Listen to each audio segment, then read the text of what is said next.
Okay, so we're gonna do a hopefully some educational content, and this is based around Michel Sicard's coaching. He has a bunch of really cool videos you should check out, and there's a lot to learn from them. Just sometimes, right, we watch. There's not a lot of talking, I feel, and it's hard to grasp the concepts.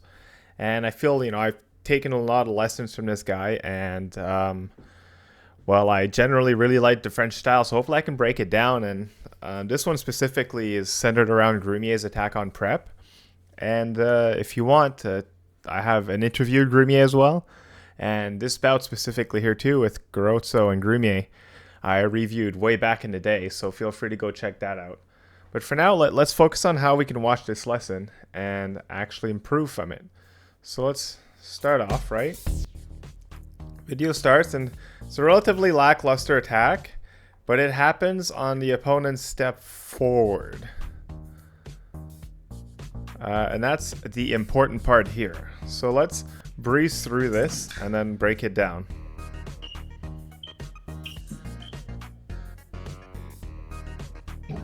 Boom.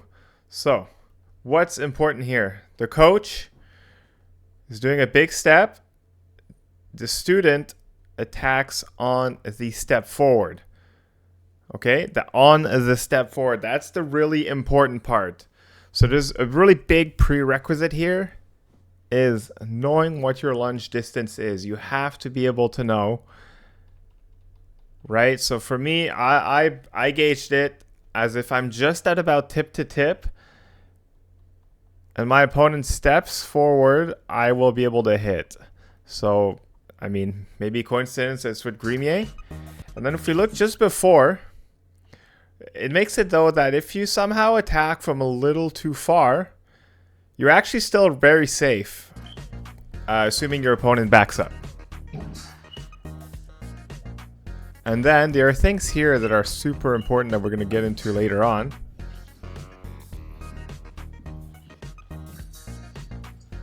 So again, right, so let's back in. Let's watch the next one. Right, so our opponent backs up, or like the coach backs up, and then as he enters the distance, that's when we're extra ready on our legs. In and see. And this is actually perfect because, right, on the step forward, he attacks, but because he's got that momentum, even if our opponent goes into defensive, we still get a fighting chance just because of the pure momentum of the attack and timing. Right, so the fact that we got parried is suddenly, obviously not great, but we suddenly have a fighting chance. So this is awesome. And let's watch. So watch his fingers, right? So we're threatening the high line. Coach has hand low. What are the options that a coach can do, or even a coach or an opponent can do, is he can take 6, right? And watch Grumier. His fingers take 6, disengage a 6. It's a pinch. Pinch, go. Fantastic. What a bent blade though. That's probably his training blade. Pinch, go. Other angle. This is actually probably one of the most important parts. Pinch, go. And we finish with a nice high line to cover ourselves. And we'll find out why soon. So if you're wondering how to do this motion, let's make me bigger. If you're about to attack your opponent, you're using your fingers. Pinch, pinch, pinch, pinch, pinch. Right, you just pinch, and it just makes enough of a circle. Same thing if you have a pistol grip. Pinch, pinch, pinch, pinch, and that it just makes a circle for you. Like you're just making a small circle with your tip. All right, so let's bring me back here. And you'll see that this motion actually covers off so many things. So on the step forward, high hand, a pinch. Then here we're actually about to find out what else can happen. So, magic, right? So, and now you're like, yeah, well, that's if my opponent parries. What if my opponent decides to counterattack? that same pinch motion, right? You see he's doing that pinch down up. Actually covers him, right? Sikal went into a full counterattack, and that actually, the motion of taking, pinching, doing the pinch, right? Taking 6 actually also lets you into a nice septime into 6 opposition. So let's bring me back to full. Right, that motion. I'm disengaging a parry, but if there's a blade in the way, I'm pushing it out of the way. And that's the same motion. Right, 6, take the blade, push. It's the exact same thing. All right, so let's bring me back here.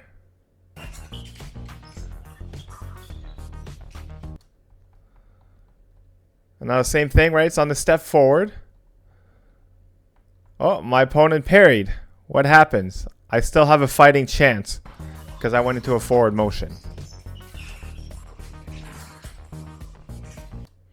And then we get an extra slow-mo pinch. It's on the step forward.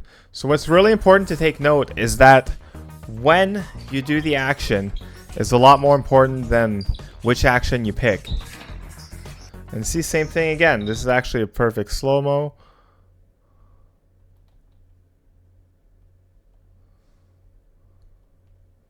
And because he went in with such conviction, yeah, it's a bit of a bad bend, but he got the hit.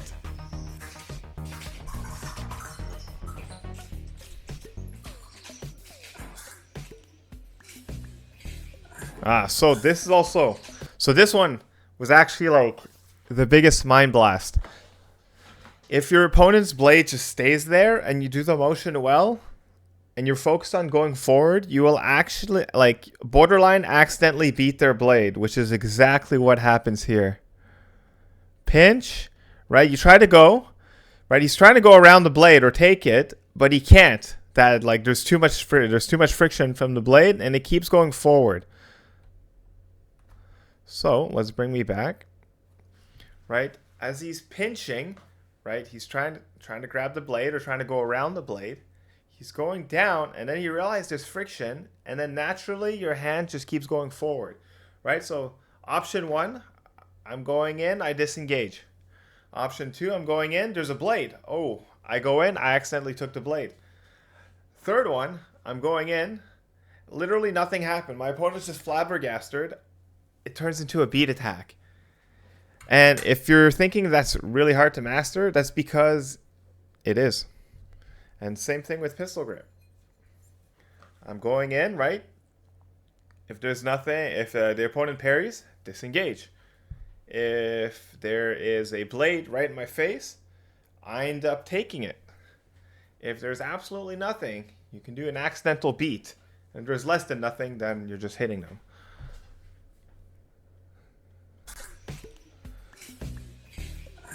Oh, it's just like, I remember doing this and I was so like flabbergasted. I was like, I just did a beat attack and it was like the best one of my life. And he was like, oh yeah, because you've probably never committed to an attack in your life. I think we're going to see it again here. Boom.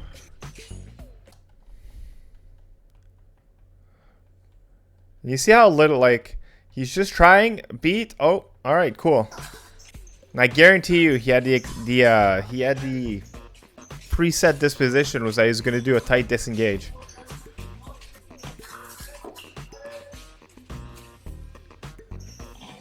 On the step, so let's remember, it's on the step forward.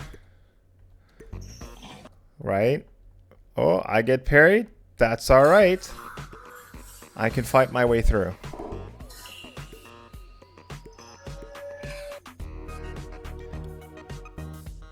So now, like, I know it says fundamental exercise, but like, big aspect of this is like you need to have decent footwork and decent mechanics. And then here, let's understand the distance. So things you really have to understand. Right, so hand, right? You got to know your distance. And look what's important here from the hand. Look at where he ends up taking the blade. It's right from the strong part to the weak part. Here, you can literally control the blade any way you want. If you don't understand this, it's really hard to do the rest of the exercise properly. You see how he's just constantly controlling. So this is like, let's rewatch this because it's so important. Most people, if you can hit the, if you're at the hand, good chance, right? I'm here. If he brings this tip up, I'm in control. And for most people, if you're at the hand, you should be able to do a nice deep lunge to the body. Know your distance. Boom. And remember, this is the Grumier within. He looks like he's taking this lesson with a pistol grip. So imagine with the French how much more reach he could have. Then he gets out. Hand. Right? That's why. Hand. Okay, my distance is safe. He can still grab the weak part of the blade with his strong part. Get a hit. Leave. Maintain my distance. He can go back, and see here, he actually wraps into an 8, it seems. And he gets it. Fully in control. Hand. Control. This could be 8, 7, doesn't matter. He can push through. Go back. Hand. Establish that I'm in control of my distance. And back into a 6. Distance saves lives, people. And then here, right? Same thing, right? French grip. Hand. Go. And see how we were doing what he was doing earlier? Just, right, see? Hand. Right, you can see it here, although it is a little bit hard. And then he goes under and over. Or at least trying to go over, but there's a blade in the way. That same motion, he missed. That same motion will actually disengage a 6, just like it does here. Hand. Hand. He already knows he can hit. It's on the opponent's step forward. Hit.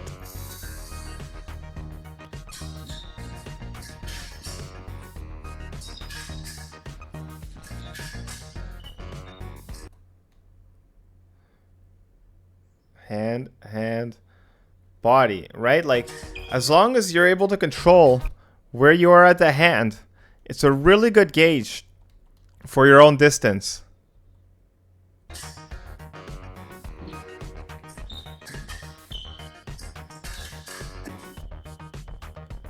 Small.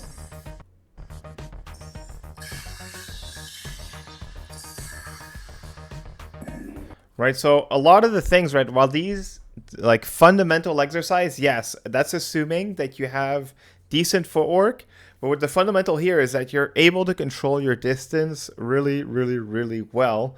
That way you're able to attack in the right distance at all times.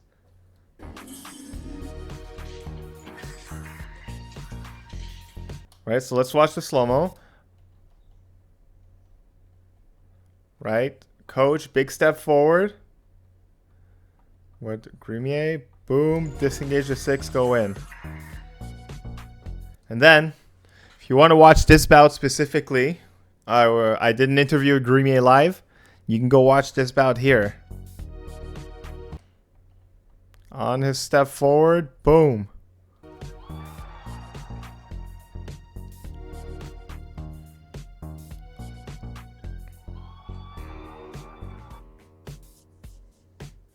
Right, so fantastic example of watching. It's really important. You need to have decent footwork, and you need to understand your distance. When you're going to go hit the hand, you should be about a lunge away from the body, and especially if your opponent steps forward, right? So the next level after that, right, is I'm able to hit my hand, right? I'm able to chase the hand. When your opponent steps forward, they're actually removing that hand distance, right? Because when you go hit the hand kind of like very classical style, you're the one entering that distance to go get that. And that becomes a 2-tempo action, and the fencing coach might come after you. But however, if your opponent is stepping forward, right, they are entering the distance past the hand, thus giving you a 1-tempo action. I hope that makes sense. And if you have any questions, you put them in the comment. And the hand motion stays the same regardless. If my opponent parries, I pinch and I disengage. If my opponent just sticks their arm out, I pinch and I accidentally grab the blade. If my opponent does nothing, I pinch and I bounce off the blade and I keep going. Pistol grip, exact same thing, right? A broken record at this point, but pinch, pinch, pinch. Good footwork, good distance. If you like this, let me know. I'll do more. I think there's a lot to learn here, and it's without having the experience, I think it's hard to look at these lessons at face value. So I'm happy to help you break these down. So I hope you enjoy and have yourself a good rest of your day.